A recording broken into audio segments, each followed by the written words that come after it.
It's stable and it reacts just check my constantly this and administrative work and problems, so it's really wonderful. It's been a wonderful week, very constructive week. And as I told you, we are constantly improving. We have Professor Andrew Vincent from Oxford, the head of religious and science, or science and religious department in Oxford. He's joining us now. He'll be, for me, the source of inspiration and learning. And we have Professor Nati Ronel, at the corner there. He was with us at Sunday night. I don't know if you noticed him, and his two collaborators. Sharon is next door. Someone is leading her. Oh, here is Sharon and Tuli. They will give us something very interesting aspect of criminology in what we are doing. Before I will give the place over to Jeremy, I would like to mention again our week on July 13th in SMim, the joint Bible reading like we did, something along the line that we did on Sunday, but the whole week of just reading the Bible without biblical scholars, or if we have biblical scholars, they keep silent. They don't. They have to become people again, and not. Kahneman and Tversky describe two kinds of people: econs and humans. So economics and humans. So you have biblical scholars and humans. They'll have to act as humans, not as biblical scholars. But it is from July 13th to July 20th. Alexander is heading it. He's in the charge of the planning and the executive and all that. So please try to reserve the date, and if you could come, it will be a real pleasure. If you can bring your students, it will be a pleasure. Jeremy, please. Thank you so much for agreeing to come and address us. It's a pleasure to be here. I apologize that I ran off this morning without my name tag because I was a little distracted. Most people know me by now. Let me begin by saying thank you to Rav Shabtai, to the Nitzot team, especially Alyssa. I think did a lot of work to get us here, and to the Israel Institute, and to all of you for really a wonderful experience. The topic assigned to me is Dogma and Experience. My goal is not an erudite paper, but a clear formulation of some categories that may be helpful basis for conversation. In doing so, I should say I shall be especially helped by the ideas of the Canadian philosopher and theologian Bernard Lonergan, but as my purpose is not exegetical, I shall not attempt to document that here. I begin with a brief comment on the contemporary situation of theology. Then I will propose no more than a schematic framework that may be a helpful, if incomplete, basis for discussion. First, then, the contemporary situation. A religious tradition, understood as a community of believers over time, living in relation to shared texts, rituals, and practices that articulate the ultimate horizon and purpose of life, is not homogeneous, but a developing and internally diverse complex of meanings, values, and persons. Recently, Perry Schmidt-Leukel offered what he calls a fractals theory of religion, premising that religious traditions are dealing with similar sets of issues in differing configurations. The differences within each tradition and within individual appropriations of each tradition mirror at a different scale the kinds of differences we see between traditions. Whether this thesis is sustainable is not for me to judge, but its basic premise that there is internal diversity and inherent tension within traditions and even within individual appropriations of a tradition seems important. Theology, at least in the Christian tradition most known to me, has always been a comparative enterprise. It has made use of dialectical techniques to classify and relate its different materials, and sought at its best to make the best of them.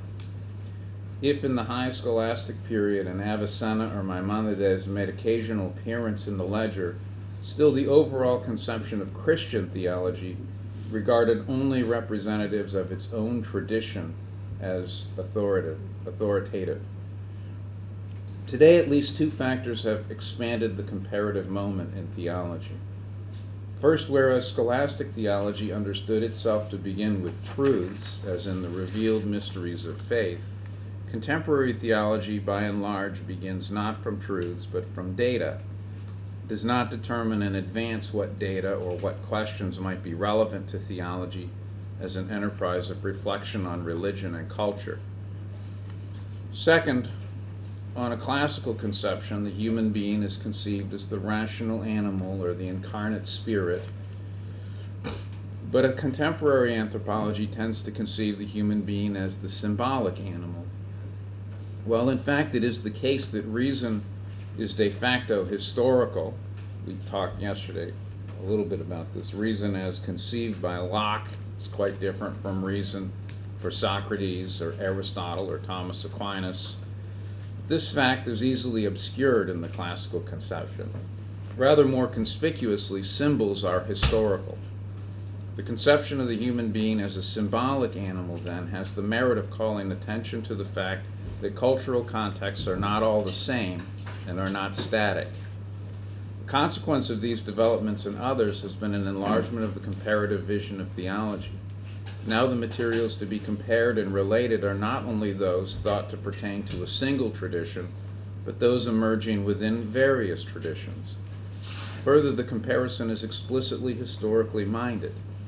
The scholastics amassed and organized a great wealth of material from the Christian tradition, but they tended to handle their materials as if they were essentially contemporaneous. They were largely unaware of the extent to which problems of coherence in the tradition were historical problems, a function of different stages and contexts of its development. A contemporary theology, then, is comparative in an explicitly interreligious and historically minded way. This enterprise depends, of course, on the viability of religion itself as a heuristic category. That is not a question I'm prepared to wade into very deeply. What is a religion? Is it not merely a colonial construction? Does it not impose Western criteria on non-Western traditions, or homogenize under a single and universal umbrella what really can only be approached in its particularity, etc.? I cannot do such questions here, so I crouch under the authority of my colleague Catherine Corneille. Comparative theology, she writes, generally adopts a critical realist understanding of religion that acknowledges the category's Western roots, but recognizes sufficient structural similarities to warrant its use across cultures. What seems most important here is that it is unsound to generalize before understanding particulars. One has to be ready to revise one's categories as one works one's way more deeply into the questions and the material. But a heuristic category is intentionally open. It focuses a question without necessarily predetermining an answer. In brief, as we discussed yesterday, intelligence is not a closed system. As long as investigators and partners in dialogue are devoted not to being right, but to getting things right, they can do no better than to formulate their conceptions in categories inevitably derived from their own contexts, and gradually work out conceptions more adequate to the problem. This is called learning. The briefest answer to the problem of categories is that intelligence is not a closed system. Let us turn now to the formulation of some heuristic categories and see if they provide a useful basis for further discussion. Next, then, the notion of experience. Let me begin with some schematic distinctions. The first distinction is between subject and object. Let us distinguish two poles within the polyphonic field of experience, the subject pole and the object pole. I am not using object in the value-laden sense we heard from Professor Meir, the sense in which an object is something but not someone. My meaning is somewhat simpler, and it's illustrated through examples. If there is a hearing, The object is what is heard, and the subject is the one who is hearing. If there is an asking, the object is what is queried, the subject is the one who asks. If there's an affirmation or a negation, the object is what is affirmed or denied. The subject is the one making the judgment, and so forth. These two poles, obviously, are concomitant. As dealing with objects, experience is a flow. But as pertaining to a subject, it has a kind of given unity. For it is one and the same subject who hears the flow of my words and intelligently composes them into a more or less meaningful argument. Let us say then that experience is both intentional insofar as it regards objects and conscious insofar as it is of a subject. Intentionality is any kind of awareness or apprehension of an object. Consciousness is a concomitant awareness of oneself and one's conscious acts. One is intentionally aware of the sound of my voice, but conscious that one is about to cough or sneeze, or that one is perplexed and does not understand, or that one does not know what to do or to say. Again, the same distinction may be had by noticing different meanings of the word presence. The first presence is spatio-temporal. The chairs are present in the room, but the chairs are not present to the room. A second meaning is intentional. You are not only present in the room, but also present to the proceedings through the flow of intentional acts such as hearing, wondering, understanding, thinking, etc. The third meaning is consciousness, self-presence. It does not mean that you are focusing on yourself as an object. Presumably, you are focusing more or less on what I am saying. It means rather that concomitant to your intentional focus on my words, there is the self-presence of an attentive, intelligent, and somewhat sympathetic listener. Without this self-presence, you would be unconscious, and if you were unconscious, you would be no more involved in these proceedings than are the chairs. Self-presence and presence to the world are two sides of the same coin. Next distinction, infrastructure and superstructure. I've been distinguishing two poles within the field of experience. Now let me distinguish an infrastructure of experience and a superstructure of interpretation. This involves using the word experience in a way that may be ambiguous, so I beg you to try and catch my point even if my formulation is somewhat unhappy. By infrastructure, I mean the given simply as given.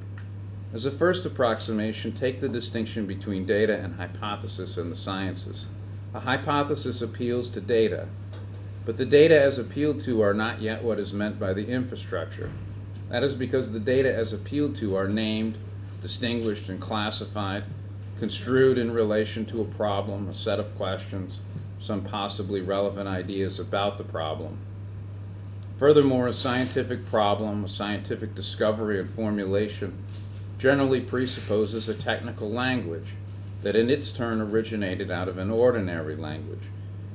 But the infrastructure, in the sense in which I mean it here, would denote the data simply as given prior to any of this. There is a difference, accordingly, between experience and perception. Perception anticipates, selects, and structures the objects of experience.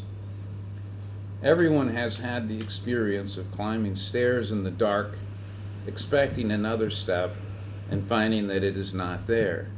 Perception anticipates a step. Experience, in this case, does not conform. Again, one can walk down the street and pick out a faint tune or the voice of one's friend and distinguish it from a succession of street noises. Perception involves picking out patterns. Experience, on the other hand, includes everything that might be noticed, even if it is not. That is explicitly adverted to.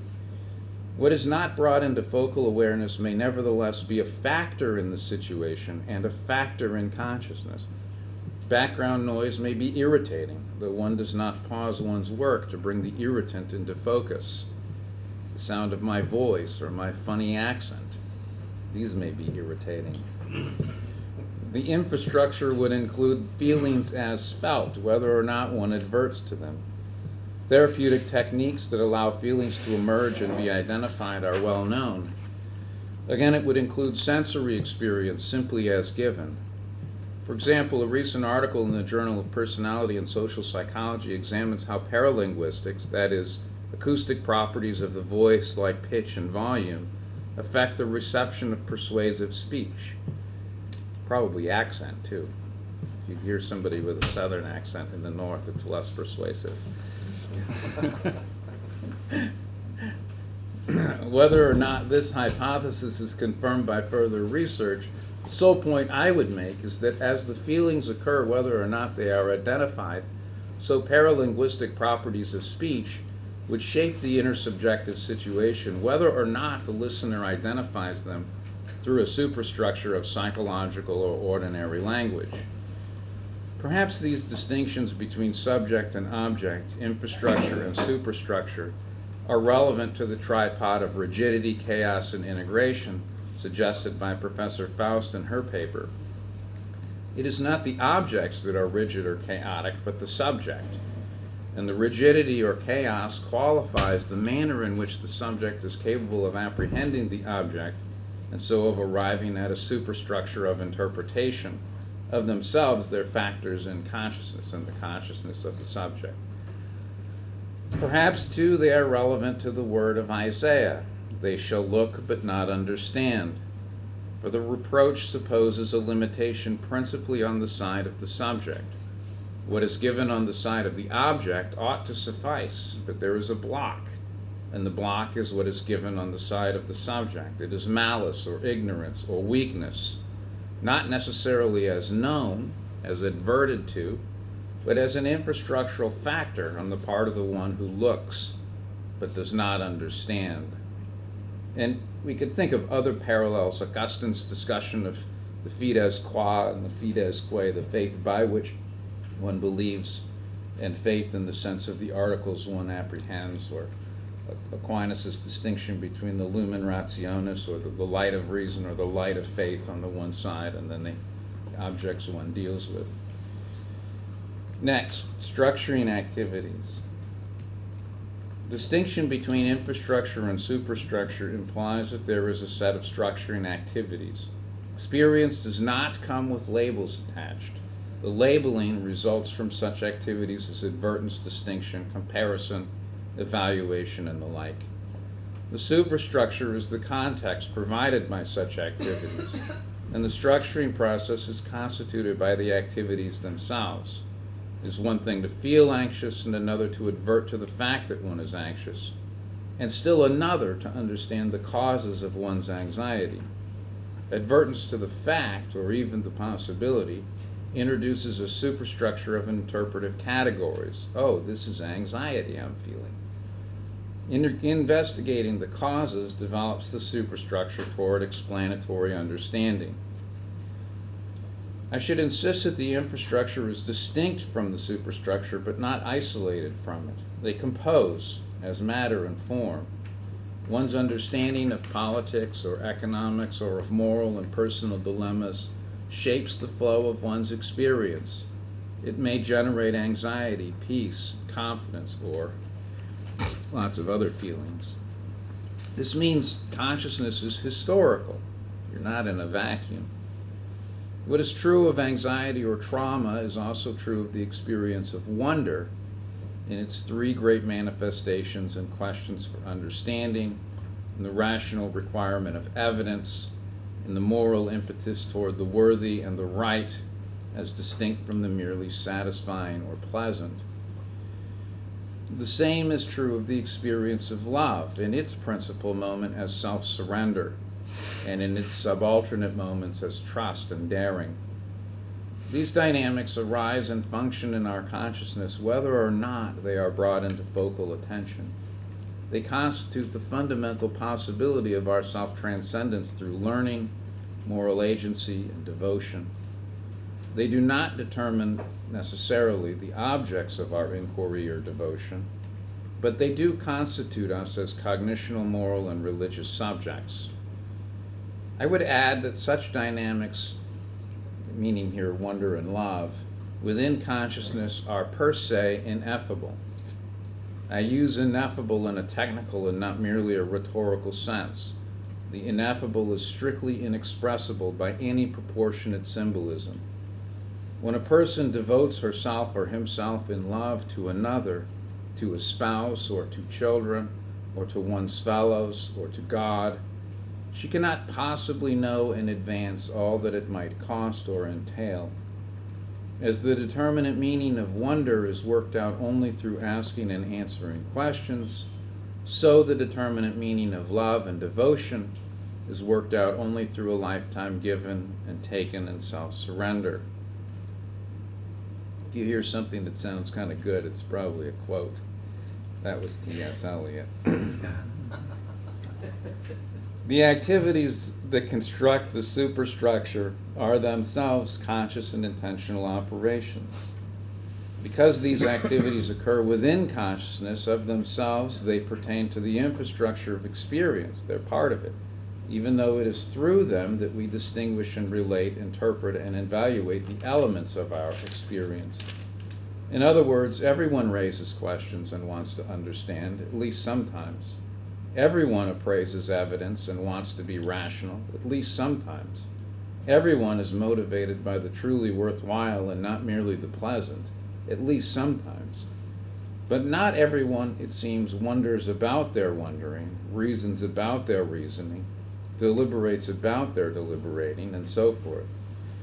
The activities occur within consciousness, but they are not discrete, they are not labeled, they are often not interrogated, and probably few have any clear and exact understanding of them. Nevertheless, they point us to transcendent reality. The desire for understanding points towards what is infinitely intelligible.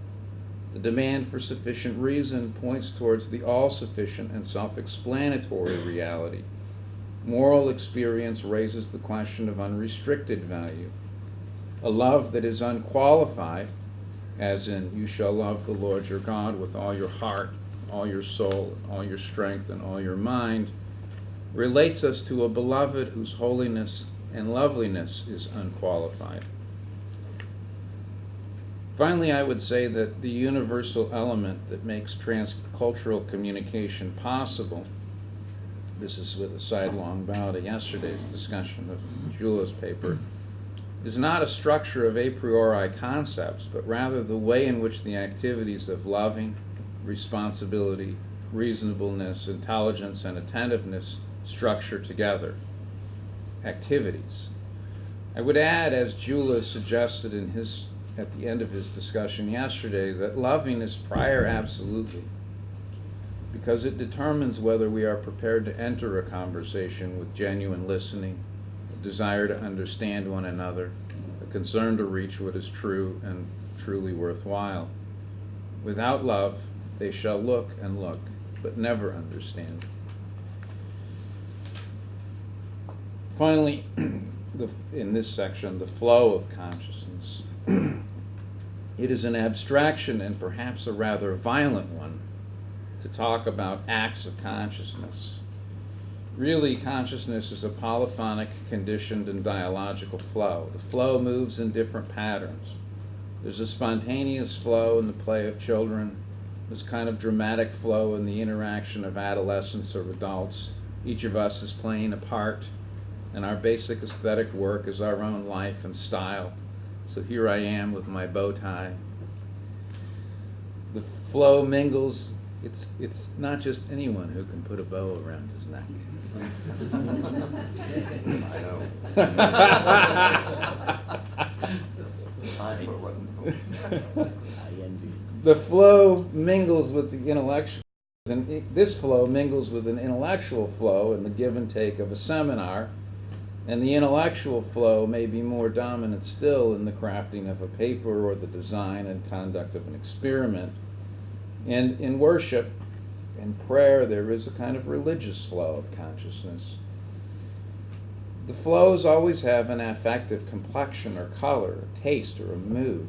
Irritability or joy, listlessness or concern, hope or fear, joy or sadness are not objects, but moods that color and condition our apprehension of objects. That is, we can objectify them, of course, as I'm doing, but they appear as factors in consciousness, not as objects, but as qualifications of consciousness. They may be responsive to objects, as fear responds to expected woe and joy to present good, but they may also, like fatigue or hunger, emerge from somatic conditions. Our present purpose is not an inventory or classifications of feelings and moods, but the simple observation that feelings motivate consciousness and moods color our apprehension of the world. Love and joy, trust and peace, or hatred and anger, suspicion and fear can fundamentally shape a person's whole orientation to the world, and I suspect they have a great deal to do with what we might mean by religious experience. Next section, religious experience, or experience as religious. Religious traditions belong to the interpretive suprastructure. Religious experience constitutes the interpretive infrastructure. Here I'm using experience again in a technical sense, but one is not to infer that I think religious experience occurs in a vacuum that is not historical and dialogical. The infrastructure and the superstructure are mutually conditioning. Some 60 years ago, Friedrich Heiler identified 7 principal areas common to the world religions. This is old news, but it's kind of helpful. Permit me to briefly summarize them, if only as a kind of initial orientation to what we might mean by religious experience. First, there is a transcendent or supreme reality that secondly is also immanent in human hearts. Third, this reality is the supreme good. And fourth, supreme love and mercy. Fifth, the way to life is through practices of devotion. And sixth, through love of neighbor. And seventh, the way to life is union with the supreme reality. There is, of course, no sense in which I'm doing justice to his argument, but I think this provides a good preliminary statement of the core of religious experience. A Christian might begin with the last of Heiler's areas and affirm a universal gift of God's love as the basis for the love of neighbor, for devotion and sacrifice. Through this love, God dwells in our hearts as in a temple, is disclosed as the beginning and the beyond of all things, the merciful and the transcendent good.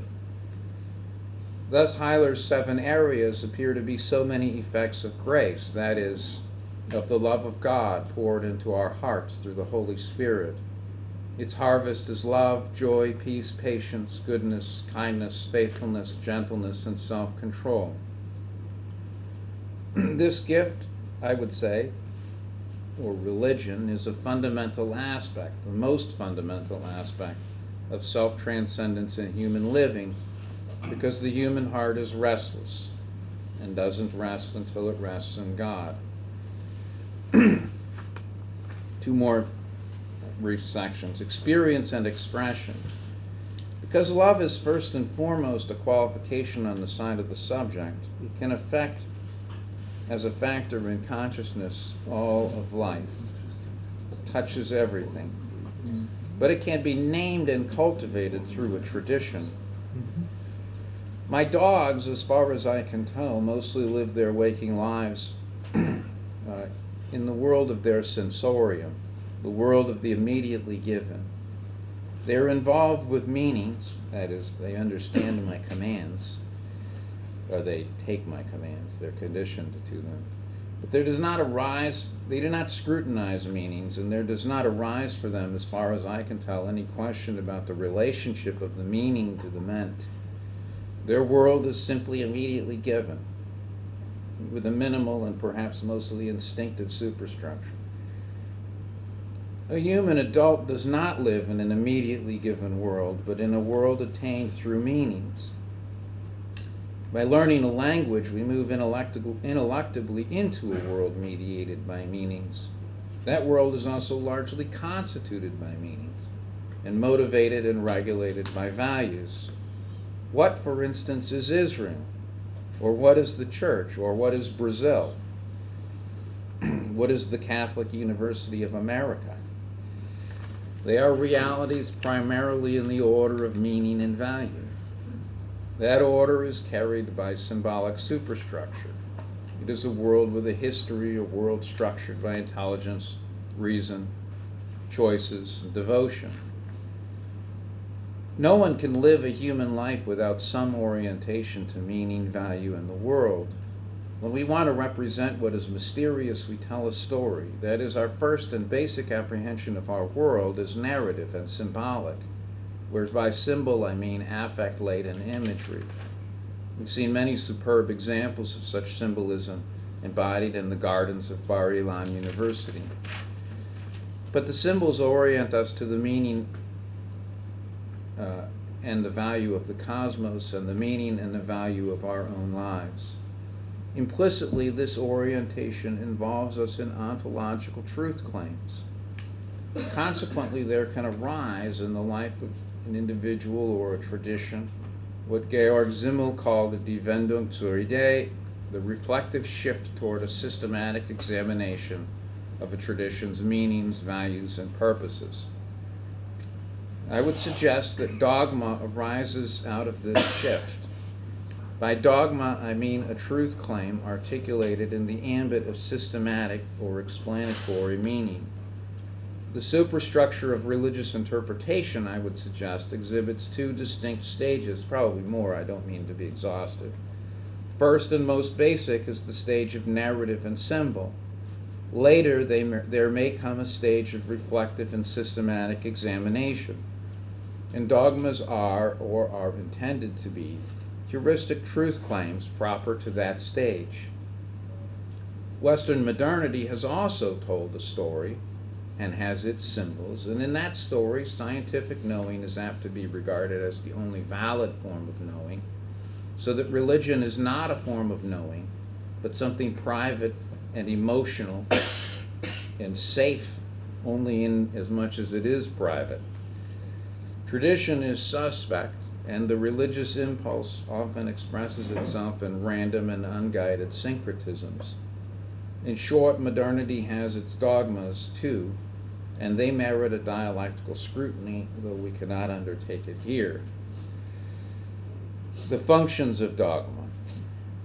What is the function of dogma? I would suggest 4 functions. First, as a truth claim, dogma is a carrier of knowledge.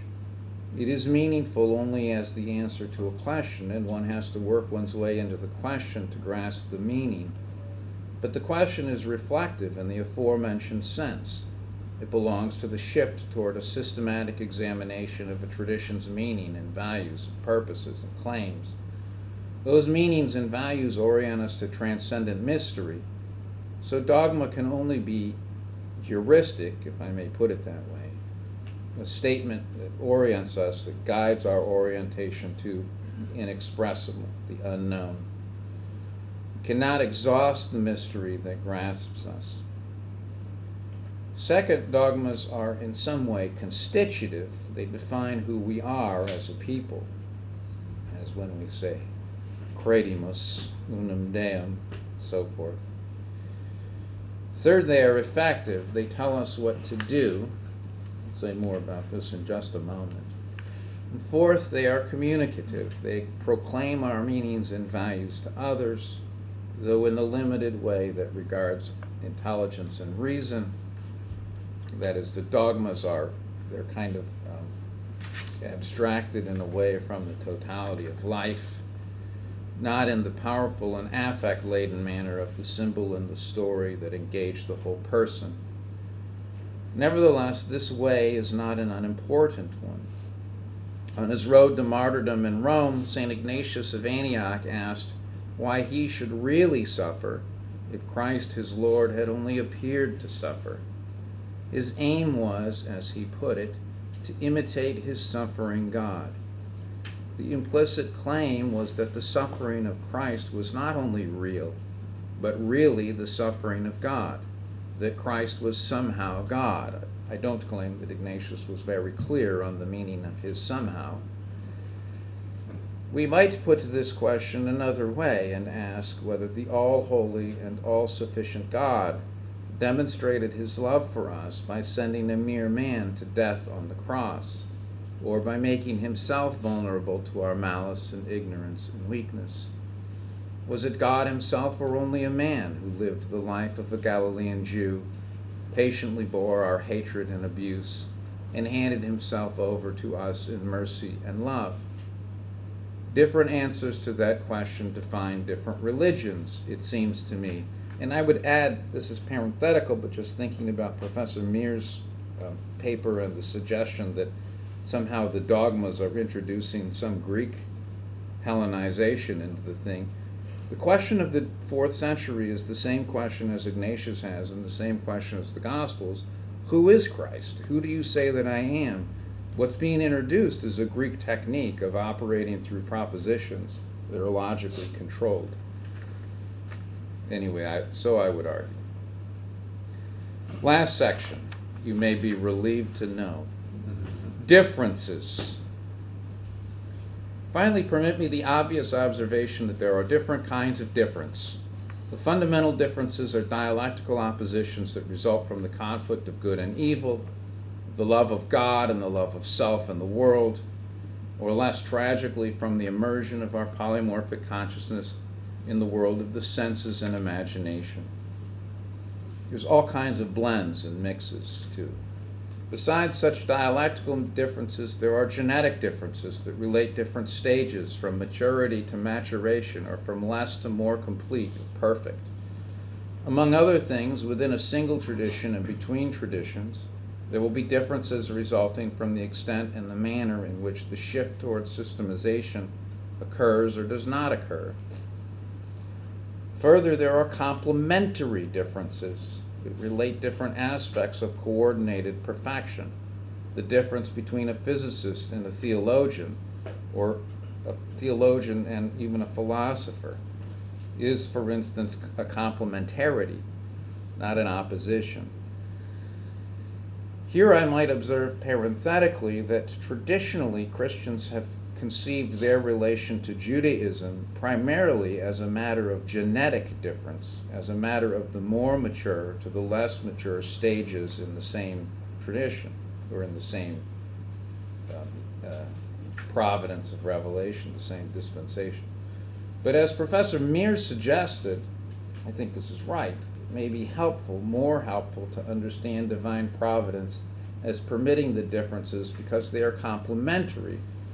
Not all perfections may be equally realizable in a single tradition, and we may have a great deal to learn from one another. As the author to the letter of the Hebrews puts it in his praise of Abraham, by faith Abraham went out to the place promised him as an inheritance, even though he did not know where he was going. Let us therefore do likewise.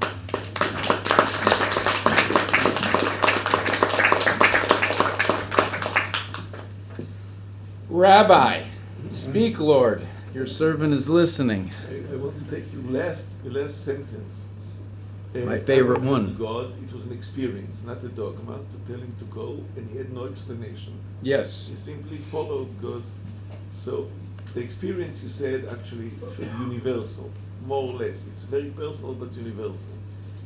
How come people are so confident of their dogmas in order to say, oh, this is my formulation or my superstructure, and it's perfectly true, and wow to those who deny it, or they're my enemies. How did it come?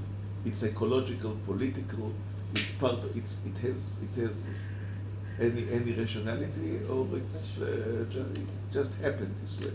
Well, I mean, let me say two things.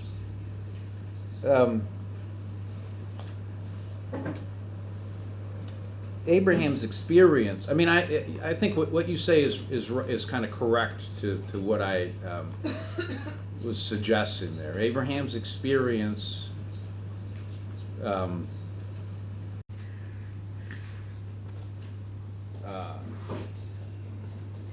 It's not fundamentally mediated by any kind of dogma or anything, but by the call and the response that he knows that he has to make.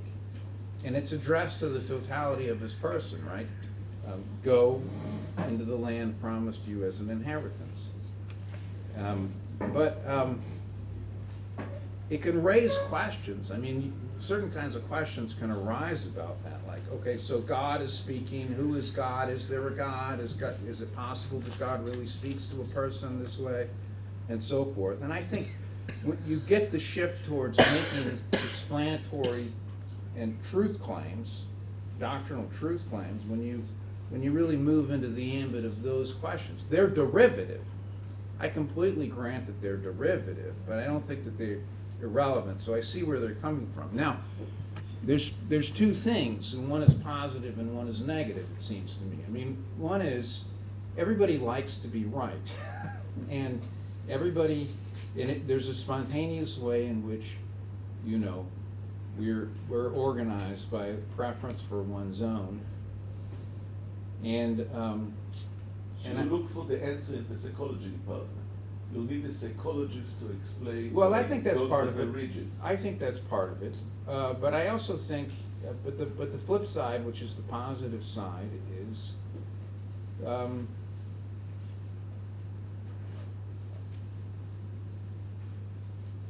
I mean, there are questions that call for judgment, for saying, is this right or not? And I think, you know, sometimes you have to be prepared to say, no, I think this is true. You know, I remember, you know, when I was a freshman in university, I had a professor who was Christian. I was thinking of myself as trying to be Christian, and I went to him and I said, because it was a secular place, everybody was secular. I said, why are you a Christian? And he said, I'm a Christian because I believe that God became a Galilean rabbi, a Galilean Jew. And that's a kind of a truth claim. You know, I mean, if people are willing to stake their lives on that God became a Galilean Jew, I think that's true.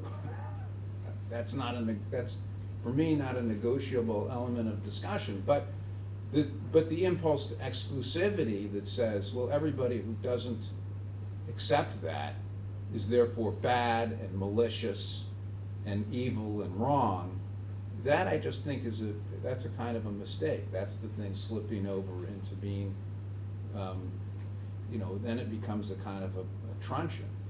I don't know. I should stop talking because I'm going to spin wheels. That's one small addition. Yeah. Abraham goes to Egypt and he tells that his wife is his sister. Not the story that we read, but yes. Well, the question it's is... a repeat offense. it's yeah, I know. Just joking. I think it's showing that faith is an experience without any dogma, because if he had all this consideration, is it right, is it wrong, is it true, is it moral, you wouldn't have done it. None of us would do it. Yes. If you believe in God and you believe in the supremacy of God. At least of all the binding of Isaac would any of us do.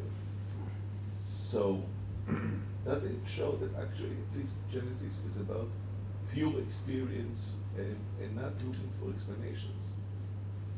It's prior to explanations, I agree. I mean, I think the problem is, my opinion, my take on this is, I mean, in a way what you say is right, and it's the same with the Gospels. It's not asking you, it's not teaching you dogma, it's asking you to make a decision. But the thing is that, you know, human life, there's a kind of a wholeness to it, and part of the wholeness is the possibility of raising certain kinds of questions and having certain kinds of reflective processes. I think once questions come up, you have to sort of face them. And so it's not that faith, what do I want to say? I mean, it's not that faith is not simply kind of a dogmatic affirmation, but it involves you in truth claims. The response of faith involves you in an orientation to the world, and that composes with your intelligence, so that intelligence or reason illumined by faith can raise these questions and reflect upon them. And I think you have to be honest about what your questions are, right? So Genesis doesn't necessarily get you into that, but a tradition that's trying to live in accordance with that, but then meanwhile is in all these different contexts that throw up all kinds of different questions. Is there really a God? How is God related? Isn't that the whole point of Right, exactly. Faith-seeking understanding? Yeah, exactly. You Because can't, there is that part of it, which is derivative, it's not the whole, it's Yeah. derivative, but I think it can't be, I Yeah. just think it can't So be it is simply not excluded. faith itself, but faith trumps this quest for understanding. Reason illumined by faith. Yeah. Reason, For the New Testament, I think the main message of Jesus is follow me. And that's why I say it's decision. Yeah. But he says, who do you say that I am?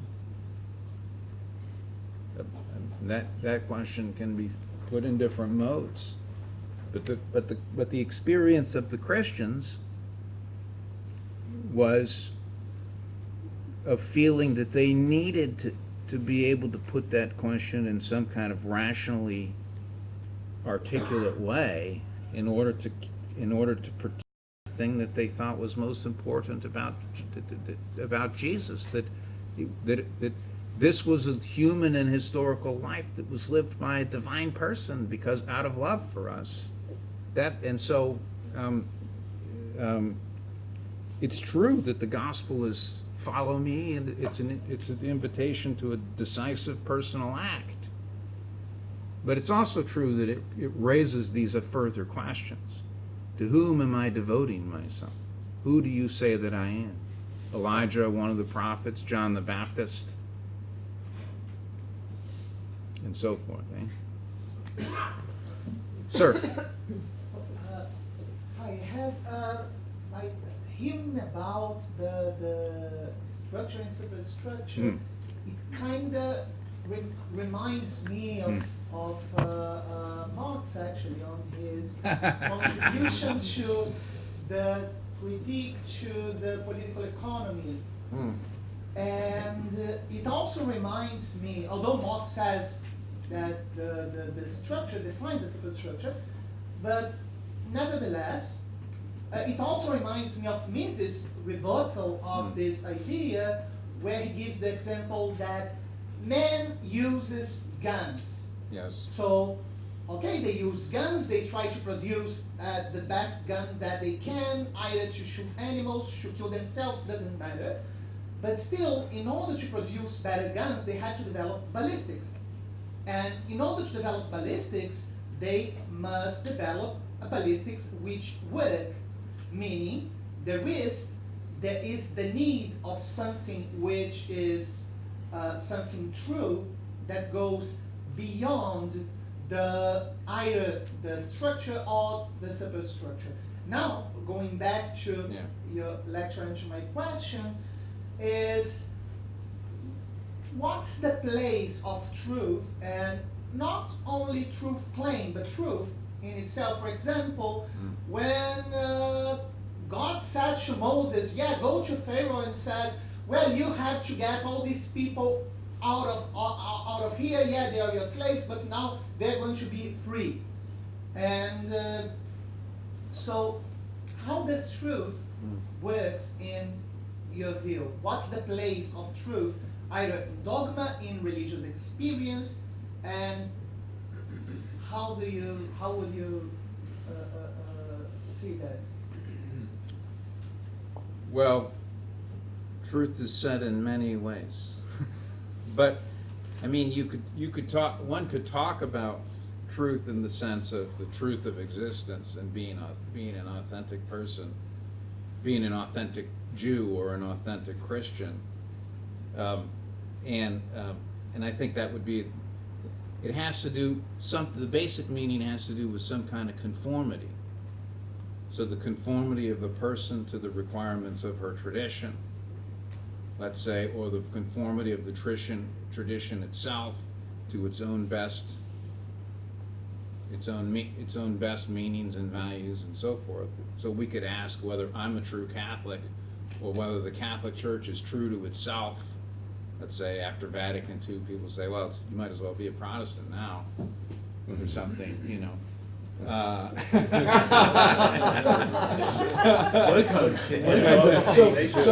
that all has to do with what we might talk about as the truth of existence, and I think that's important because the truth of existence sets the remote condition for truth in the ordinary sense. By truth in the ordinary sense, I just mean the truth of true judgments.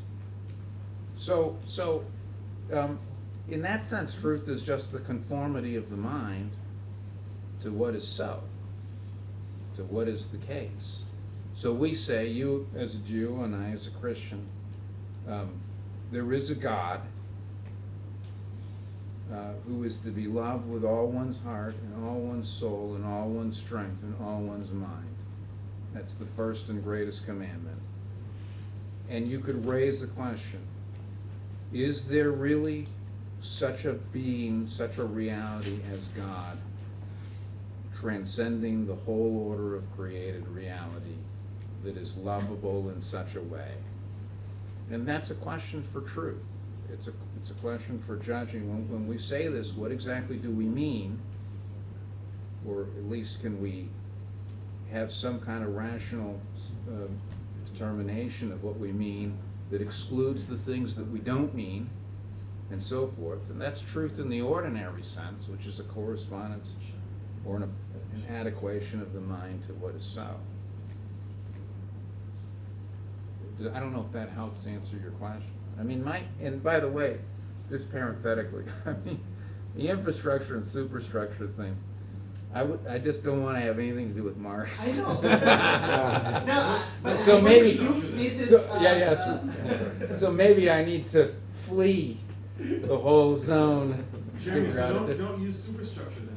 Well, maybe well, He okay, doesn't say base. that's fine, but I tried to explain what I meant and give examples of it. Yeah, in Gayula's terms, you're trying to reappropriate the Well, you know, language. I'm trying to use a word, I'm trying to confect a technical term to talk about something. And there's reasons why English suggests those terms that aren't just related to Marx. But anyway, yes, sir. I'm sorry that I came 2-3 minutes after. Well, you missed everything important. Yes. But the more important is at the last. Is that in philosophy, the first word is also the last word. Yes. My question is about the last part of your presentation. Yes.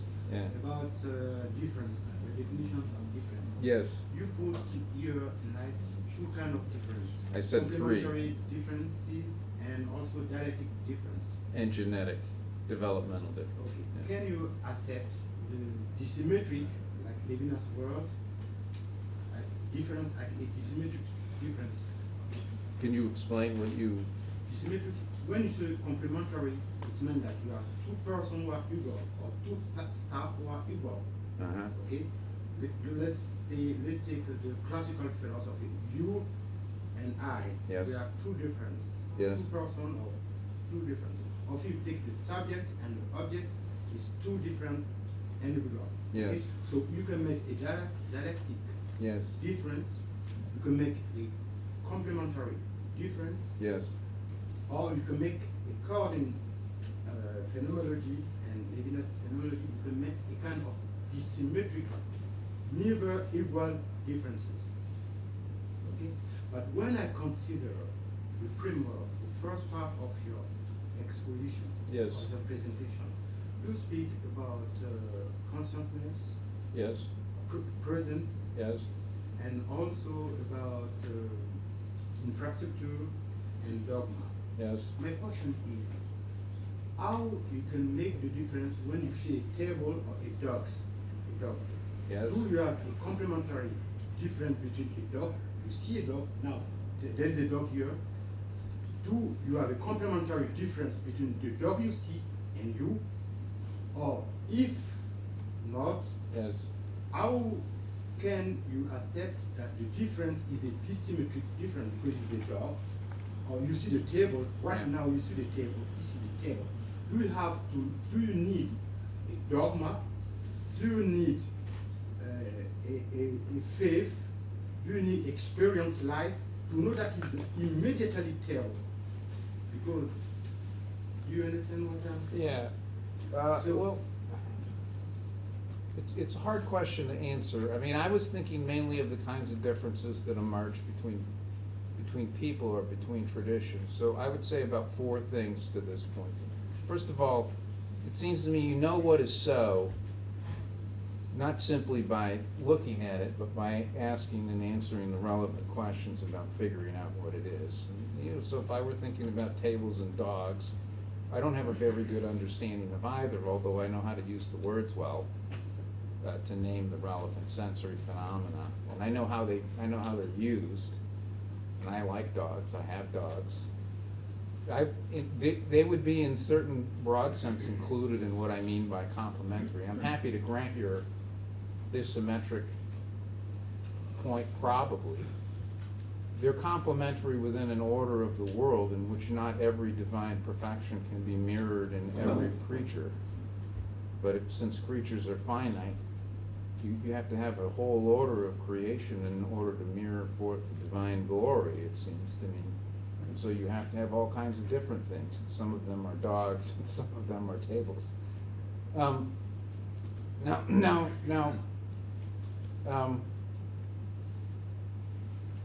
The thing is, insofar as we're talking about differences between persons and differences between traditions, there's 2 levels that you can approach the problem of the difference. So one is living together and doing this kind of thing and developing friendships where you actually come to a sense of people and you realize, you know, I recognize your devotion as something that's beautiful and that I admire. And that's just an experience of life that's, as you say, sort of pre-dogmatic. It's non-dogmatic. It's just realizing, you know, we're together and there's something that we share that's rooted in our experience and orientation to God and to the world and our hopefulness and so forth and our desire to be of service to others. And you recognize that in other people, and that's I think that's the basis for friendship across differences. But there's another level that you could do it at, which is, you know, if I were living with Buddhists, let's say, and the Buddhists have a teaching of not self, I'm not going to make any claim about what that teaching means. I wouldn't pretend to know. I mean, I think you'd have to spend an awful long time figuring out, you know, kind of what exactly do you understand yourselves to be saying when you say that. That's not what we say, but let's have a conversation about it in the context of a shared friendship and a shared basis of our spiritual experience, and sort of figure out, is what you're saying really different or opposed to what we're saying, or is it complementary to what we're saying, and so forth. And that's this reflective process, and that's the context in which you're eventually going to arrive at your judgments, it seems to me. I mean, your judgments in the cognitive sense of just making truth claims, not your judgments in the sort of existential sense of saying, these are lovable and admirable people in whose devotion I see a reflection of my own, or at least of what I would aspire to. That's a long answer to your question, and I don't know if it is an answer to your question. I want just to You want to try again? Via. I left Levinas's question of difference like a dysmetric. Yes. I want just to come to immediate experience. Yes. When you see a table Yes. now, do you need a dogma to know immediately that is a table? Or when you see a wall, how can you see? I don't know immediately that Could that's a table. I know that this is that's a an open table. discussion. Could I make a suggestion? Yeah. We need a definition of dogma. So the way that word was originally used in philosophy was in the Hellenistic philosophers after Aristotle. There was a problem between the skeptics. You know, anti-dogmatism historically is skepticism, because dogma means a teaching in Greek, and so we have a teaching. There is a God. That's a teaching. I mean, I think that's everyone in this room But accepts that. yeah. So is that if you mean teaching? No. Or do you mean, No. so I- what do you mean by dogma? In other words, is a Right. dogma by definition something that cannot be philosophically defended? With Or is it, see what I okay, mean? yeah, but with respect, I mean, what I tried to suggest, what seems to me to be right, is dogma is a truth claim articulated within a context of systematic meaning, reflectively systematic meaning. So, I don't think that you have that just by any and every assertion that you make, but only when you refine them reflectively and figure out in a kind of explanatory mode, what am I really claiming here? But see, the skeptics oppose that. In other words, Well, the fine, they hang do, on but the just a second. skeptics are wrong. Skeptics would say it's a dogma to say there's a world outside the mind. And I'm Yes. just wondering whether the anti-dogmatists in this room would take that form of skepticism. I'm suggesting I don't think you would, so in this sense, I would say for the Right. Stoics, it is a dogma that there's a world outside there, including the table. You know, you might, if you were a phenomenologist, you might bracket that. I mean, that would be a kind of skeptical reaction to the dogmatic claim. There is a table. So does dogma mean just a truth claim or a teaching of some kind, or No. as opposed to skepticism, or does it mean a religious position that's known by belief only and has no support apart from Right. faith or something? But with respect to the issue, I mean, look, okay. My position is this. I don't know the table just by experiencing the table. I know the table by understanding the context in which the table works. My dog can come into this room and see the table, and the dog does not know that this is a table. I agree. And the dog does not know that this is a seminar room. You know the reality, you know So reality the dog- through truth. The dog won't eat the table. He will No. not. But he'll pee on it. You, yes, of course, I will be happy to pee with him. Yeah. I will be happy to pee with him. Oh, yes. But immediately, the dog will avoid the table or play with the table. Yes. What I want to say, what Yes. I want you to understand, Yes. that is talking for coming Yes. with the necessity to the definition of dogma. What I want to say, Yes. really, if you want to make it different, Yes. if you are working in Yes. different, when you speak about the difference, Yes. I don't think that we need all the framework. Yes.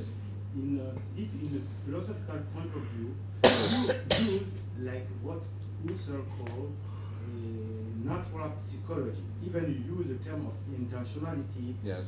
in the three words, that you remain in a natural psychology. What I want to say is very simple. Yes. When I'm facing war, I don't need to ask myself. I don't need a word. I don't need a teaching to know if the war. Immediately, I want Yes. to try to go over the war. That is, I think, that is a very, very simple difference. Yes. When you put all the things, the infrastructure and superstructure, you miss the point of meeting the other person. Yes. That's what I want to say. Well, Maybe that here is not important. That's my point of view Yes. about what I heard and about the framework to put. Yeah. Presence can be total presence. It can be also intentionality. All those are sometimes elements that Yes. lead us to not to miss the real meeting. Yes. When the dog face the wall, you won't try to cross over the wall. You just know, without any language, Yeah. without any teaching, immediately. Yes. When you meet someone, immediately you make the difference between human beings without any kind of language. A human being in a tree or a wall. But That is the very, very starting point of difference. Because I want to, even Levinas didn't think about it. the problem is, okay, I think what you're saying is really important, but there's an ambiguity in the thing. I mean, the problem is that people meet other people and they don't recognize them as people. And that happens all the time. I mean, there's a whole sorry history of people persecuting or shamefully mistreating other people because they live in a world of meanings, and you have to get that right, because you can't just rescind from that and pretend you don't live in a world of meanings. You have to get them right. And there's an ambiguity about the thing. I mean, if I go outside, okay, I can see the tree and I can appreciate the tree in an aesthetic flow of experience. And I know what a tree is in the sense that I certainly know how to use the word tree in relation to the experiential phenomena of tree. But if I want to understand the why of a tree, the how of a tree, I have to go over to the botany department.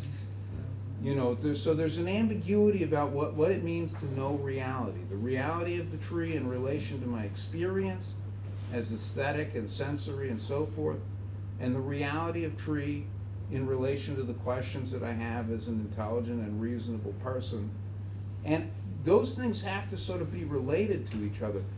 I agree, the primary and fundamental level that we live on is the level of the encounter that you're talking about. I think that's true. All I want to say is this other thing comes up for us because we cannot abstract ourselves from living in a world of meanings and values, and it's important to reflect on them and get them right. Because when you don't get them right, people suffer for that. They're spiritually disoriented, they don't know what to do, or they mistreat one another because they don't recognize one another as subjects of dignity and so forth. You got to get that stuff right. And to do that, you have to shift into this other context, it seems to me, that's a reflective context, like what we're doing here. There's two levels that we're operating on. Encountering one another with admiration as friends, but also trying to get the thinking right. No? So you cannot, I'm sorry. Oh, please. You cannot really extract the thinking from experience. So, Yeah, I think that's true. They that compose is why together. coarse sense and human sense, even when they are sensing the same object, are really different because Because yours the is horse connected the to horse sense intellectus agens. is uncategorical, unarticulated linguistically, etc. Right. Whereas human sense, especially adult human sensation, because we all start out as little animals, after all. Yeah, but from an adult consciousness, the immediate categorization cannot really be extracted. But which is one of the things I also try to call attention to, one of the trivialities that we tend to ignore. Yeah, I think that's unfortunately. right. I think that's right. Noah? Sorry, I just kind of in a completely different direction, wanted to unpack a little bit your joke about Vatican II, insofar as what is it like, how does the evolution of dogma work, right? If it's a reflective process, what is essentially just an amendment of the dogma, and at what point does a dogma essentially become something completely different, right? And essentially, at what point does the dogma of Catholicism become Protestantism because it is so other versus just an amendment? Well, people say that, I mean, first of all, that's a throwaway line, but people say that, when they say that, mainly they're thinking about the liturgical reform and, you know, ecumenism and Nostra Aetate and all that stuff. I mean, I think that, I don't have any patience for that, mind you. I'm not endorsing that, I'm just making it as an observation. But in the same way that in the States people would say, does Donald Trump really understand the meaning of America? On the one side, or on the other side you might say, has the meaning of America changed or whatever, right? So, but to come to your question about development, I mean, it's hard to answer in the abstract. The problem is, I think you have to actually, you have to study concrete processes. So the developments are always concrete. You want to see the development of Christian teaching on Christ, you actually have to really study what that process looked like. What were the questions that were driving that process, and how were the successive answers formulated, and try and figure out, well, what's the factor of continuity here, and what's changing. And the changes are not simply accretions, or you're shifting sometimes to totally different viewpoints, or organizing material in totally different ways. And that's not going to be that satisfactory of an answer. But it's really by way of saying, to answer your question, we'd have to sit down with a particular instance and study it. And I mean, I would be happy to, over lunch or whatever, to walk through a process, but I think you have to take particular cases. It's not general. Just to support Professor Wilkins' comment there, there's an amazing book about Thank this God. in the 19th century called The Development of Christian Doctrine by Saint, Newman. as he is now, John Henry Newman. But it is a very difficult problem, and it has to be looked at very concretely. Yeah. But that is a masterpiece from the 19th century, The Development of Christian Doctrine. Yeah, Yes, sir. I was going to bring up Newman too, and there's and of course it's a difficult question because to what degree is something a development? Yeah, and I think Newman uses. I'm not an expert on Newman, by the way, but I think he talks about an acorn growing into an oak, and then of course obviously the oak tree looks very different from. But you can acorn, think but about there's organic development. But to what degree is something an organic development? To what degree is it? You now have a new species right. of something else. And that can it's very involve difficult. profound transformations. I mean, think of the transformation of a blastocyte to an embryo. You know, I mean, those are profound transformations. And a lot of it also has to do with practice too. So, for example, the throwaway line on Vatican II. Yeah. I mean, like for example, Vatican II, there was no official changing of any doctrine, but some argue that the new the new form of the Mass. Basically leads maybe imperceptibly to a notion that, so for example, one of the major differences between Catholics and Protestants, for Catholics the Mass is a sacrifice. It is a literal sacrifice of the, whereas for Protestants, and I may be corrected by our Protestant Lutheran theologian, it's more of a, well, actually the Lutherans do have a doctrine of real presence. Yes, they do. But for like Zwingli and other Protestants, it was purely a symbol. Memorial. Or a memorial. So that, in other words, there is a spectrum on this within Christianity. But the argument, though, is that the new Mass de-emphasizes the sacrificial nature and therefore is proselytizing in that sense. And, Just two really good examples from my field. One from Vatican II, the Declaration on Religious Liberty seemed to change a great deal the traditional Catholic teaching about religious freedom, which had favored states where Catholicism was the established church, and adopted a much more American view of this. Was this a development or a change? In recent years, the most controversial one has been a declaration by Pope Francis that the death penalty is in all cases impermissible, and there are dozens of doctors of the Catholic Church going back to the 3rd century who said, yeah, you can do it. Sometimes healthy treatment.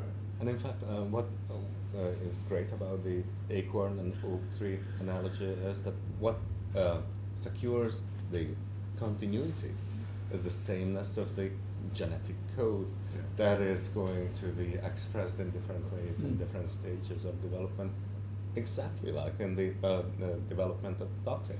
You have the sameness of the core information that is going to be expressed and articulated in so many different ways. At the end of the day, I mean, it seems to me on all these cases, I mean, it's helpful to have a kind of a way to organize your thinking like the organic metaphor, but at the end of the day, you have to get down to the particular cases and sort of figure out, what are the questions that are driving the shift, and how are the sequence of positions related to one another. That's just always concrete, not totally subsumable under a metaphor. Yes, sir? If I follow your line of thinking, I think it's something that reminds me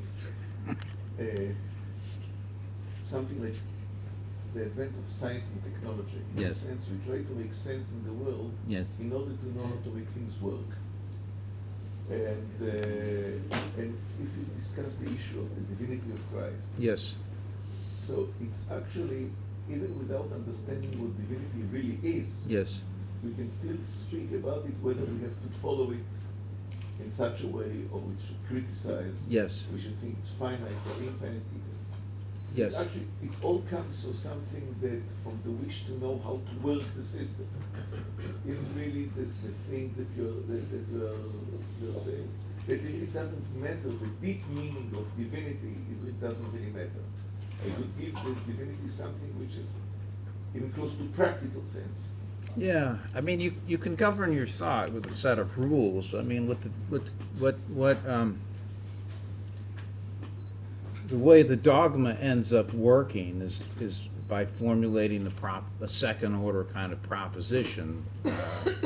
In Florence, I think it's Florence, Council of Florence, the formulation is in Deo omnia sunt unum ubi non obviat relationis oppositio, which just means, in God everything is one except where there's a mutually opposed relation, but the point is, if it's true of God the Father, if it's true of God the Son, it's a second order proposition that's governing other statements. I don't think that it's primarily just to work the system. I mean, I think it's to protect the thing that they think is the mystery that they're devoted to. But it does have all kinds of other implications. But the main point, the reason I mentioned the thing about the rule is just to make this point. It doesn't presuppose that you know what divinity means. It just presupposes that you're able to have a second order judgment that organizes your other judgments and say, whatever God is, that's what Christ is. That's what whatever the Father is, also the Son is, without difference. That's the way the preface of the Roman canon for most Sundays of the year in the Old Rite and now for Trinity Sunday works, right? What we believe of your glory revealing you, the same we believe without difference, or I don't know how exactly it goes in English, of your Son and of your Holy Spirit and so forth. So I don't know. I'm moving away from what the intention of your question is. I guess I want to push back a little bit on what I was hearing as the implication that the concern is mainly practical, that being able to work the system. Understanding is also practical for me. Yes. Making sense is also practical. Well, I think it has that dimension. That's why I said one of the functions of it is effective. It tells you what to do, and it tells you how to live. I think those are important things, for sure. Go ahead. One way, maybe I misunderstood you earlier, but one way in which working the system could be understood would be an interpretation of the analogy of faith, which permits such a malleability with respect to the internal coherence of the faith that effectively you're resisting critical questions. Yeah. You're resisting critical questions, in which case you're working the system. I mean, this is the sort of thing that, going back a ways, a critic of, say, Francis Fiorenza's foundational theology work on reflective equilibrium would claim that what reflective equilibrium, and I think this is a mistake, would be a way to kind of get your Christian language game in order such a way that you can handle critical questions without addressing them. Right. That might be what you meant by working the system, yeah. Right. I mean, I really think you don't renounce your commitment to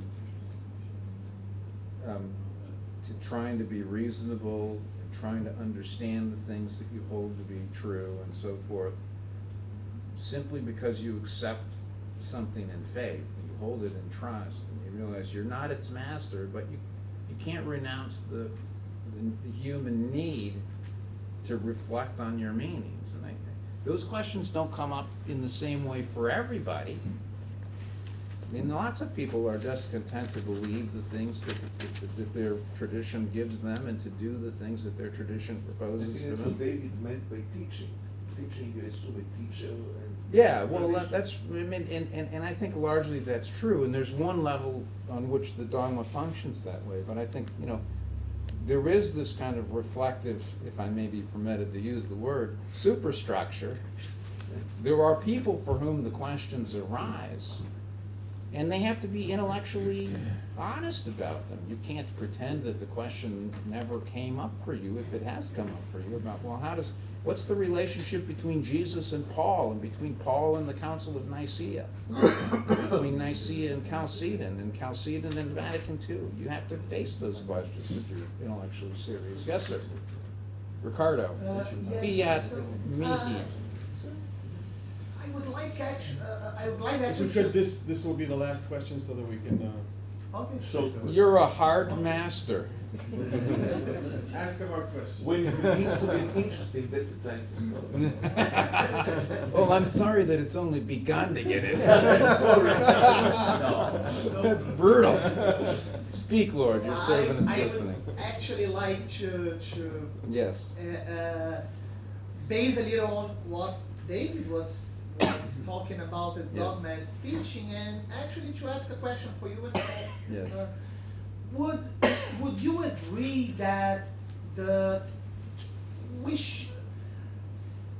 religious experience should be less about just the adhesion to a specific doctrine, but more to use this doctrine in order to have a relation between the soul of the person and God? Oh, I absolutely would agree with that. I don't think dogma is the primary thing. I don't even think it's the primary derivative. It's a second thing that happens later. And I mean, with respect to David, I probably was a little bit unjust in the way I answered his initial intervention, because I think doctrine is used in many ways, and I wasn't clear enough about the fact that when I think of dogma, I'm thinking of something that has a specific kind of ratio, a particular kind of meaning, that's systematic and it arises in that context. But I think you're absolutely right. The thing is, the primary thing is docility to the finger of God in your life. That's the primary thing. And everything else is at the service of that. But it's because we're rational and symbolic animals that live in a world of meaning. We can't evade responsibility for reflection when the questions arise for us. Well, that sums it up. So be pretty docile. neatly, actually. Be docile. Be docile to the Spirit. That's the new law. Thank you very much.